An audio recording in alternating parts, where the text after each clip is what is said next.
Praise lord. దేవాతి దేవునికి వందనాలు. ప్రభు నామమున మీ అందరికీ నా ప్రత్యేకమైన వందనాలు, శుభాలు తెలియచేస్తున్నాను.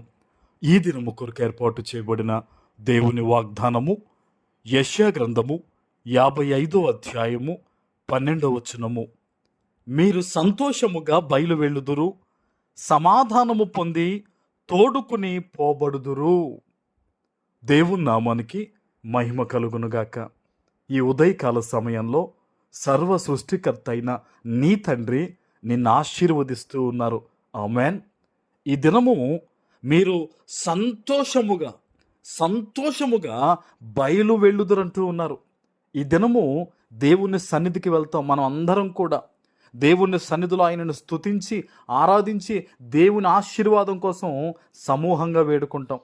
అయితే నిన్ను చూచిన నీ తండ్రి, దేవుని సమూహము దేవుని పాదాల వద్ద ప్రార్థిస్తూ కన్నీరు విడుస్తున్న నిన్ను చూచిన తండ్రి ఈ దినము నీకు వాగ్దానం ఏమిస్తున్నాడో తెలుసా? మీరు సంతోషంగా వెళతారు. ఏదైతే దేవుని పాదాల వద్దకు ఈరోజు ఇబ్బందులు మోసుకొచ్చావో, ఏదైతే ఇప్పుడు ఈ వాగ్దానం వినేటప్పుడు కుమిలి ఉన్నావో, దేవుని సన్నిధిలో ప్రార్థిస్తూ ఉన్నావో, అవన్నీ చూచిన దేవుడు అంటూ ఉన్నాడు, ఇక మీదట నువ్వు సంతోషంతో ఉంటావు. ఆమెన్. నువ్వు అనేక మంది ఎదుట సాక్షిగా ఉంటావని నీ తండ్రి నిన్ను ఆశీర్వదిస్తూ ఉన్నారు. ఆమెన్.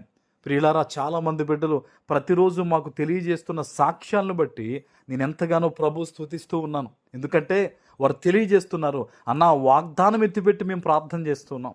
మా జీవితంలో ఎంత చీకటి ఉండేదో మేము వాగ్దానాన్ని నమ్మి వాగ్దాన ప్రకారం జీవించినప్పుడు మా జీవితంలో ప్రభు గొప్ప కార్యాలు చేశారని మీలో కొంతమంది చెప్తున్న సాక్ష్యాలను బట్టి నేను ప్రభువుని స్తుతిస్తూ ఉన్నాను. అవునండి, మన దేవుడు మనల్ని విడిచిపెట్టేవాడు కాదు. మన దేవుడు మనుష్యుల వలె మనల్ని త్రోసివేసేవాడు కాదు. ఆయన ఇచ్చిన మాట నెరవేర్చేవాడు. ఈరోజు ప్రార్థించు, దేవుని సన్నిధిలో ఒప్పుకో. ఏదన్నా పొరపాటు చేస్తుంటే నువ్వేదైతే అయ్యా నా జీవితంలో ఇది ఖచ్చితంగా జరిగించండి ప్రభు అని నువ్వు వేడుకుంటూ ఉన్నావో, ఖచ్చితంగా దేవుడు అది నీకు ఈరోజు ఆయన ఇస్తారు. ఆమెన్. నువ్వు అనుకున్న దానికంటే కూడా నీకు మంచి ఈవులను దేవుడు ఈరోజు ఇవ్వబోతూ ఉన్నారు. ఆమెన్. చూడండి, ఆయన అంటూ ఉన్నారు, సమాధానము పొంది తోడుకుని పోబడదురు. నువ్వు ఒట్టి చేతులతో ఈరోజు నువ్వు ఉండవు. నీ గుప్పెళ్ళని దేవుడు నింపబోతూ ఉన్నాడు. నీ హృదయాన్ని దేవుడు నింపబోతూ ఉన్నాడు. నీ ఆలోచనలు దేవుడు నింపబోతూ ఉన్నాడు. నీ జీవితంలో ఖాళీ అయిపోయిన ఆ సంతోషానుకున్న స్థలాన్ని దేవుడు ఈరోజు సంతోషము సమృద్ధితో నిన్ను నింపబోతూ ఉన్నాడు. ఆమెన్. మన దేవుడు గొప్ప దేవుడండి. ప్రార్థన చేసేవారిని ఎంత మాత్రమూ దేవుడు విడిచిపెట్టడండి. ఎన్ని అక్కర్లున్నా సరే ఆయన తీర్చగలడు. ఆయన ఒకటే చూస్తాడు, నీవు నేను ఎంత నీతిగా బ్రతుకుతున్నావు అనేది దేవుడు చూస్తాడండి. చాలామంది అనుకుంటారు, నేను ఎలా బ్రతికేసినా దేవుడు నన్ను దీవించేస్తాడులే, నేను ఎలా జీవించినా కూడా దేవుని వాగ్దానం పట్టుకుంటే ఆశీర్వదించబడతానని. చూడండి, తెలిసి తెలియక నీ జీవితాన్ని పాడు చేసుకున్నావేమో, నువ్వు మరలా బుద్ధి వచ్చి, చూడండి, తప్పిపోయిన కుమారుడు బుద్ధి వచ్చి తిరిగి బయలుదేరి వచ్చినప్పుడే అల్లంత దూరాన్ని ఉండగానే తండ్రి ఏం చేశాడు? హక్కును చేర్చుకొని అధికారం ఇచ్చాడు.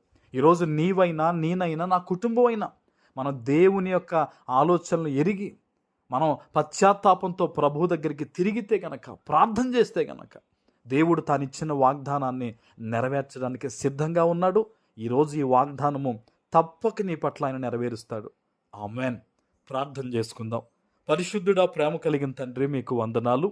ఈ ఉదయకాల సమయంలో మీరిచ్చిన ఈ గొప్ప వాగ్దానము ప్రతి బిడ్డ జీవితంలో నెరవేర్చి స్థిరపరచమని యేసు నామమున ప్రార్థిస్తున్నాను తండ్రి.